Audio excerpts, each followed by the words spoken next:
animal face mask making of headgears. So using the sheet we can make various headgears of different animals. This is a very creative way to introduce animals to the children. Here we are using yellow and pink color sheet to make the headgear. To give it a strong base, use another sheet or make it a double sheet so that the headgear stays where it is. Now draw some eyes, face and ears with the help of a marker.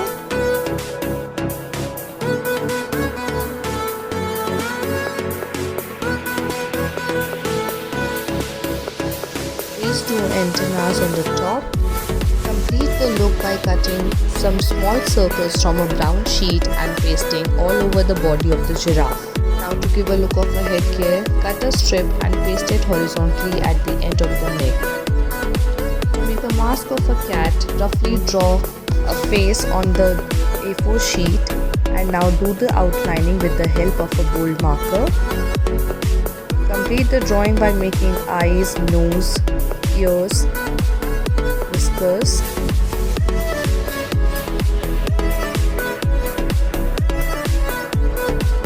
Once the drawing work is finished, cut out the shape with the help of a scissor carefully and paste a strip horizontally at the bottom to make it a headgear.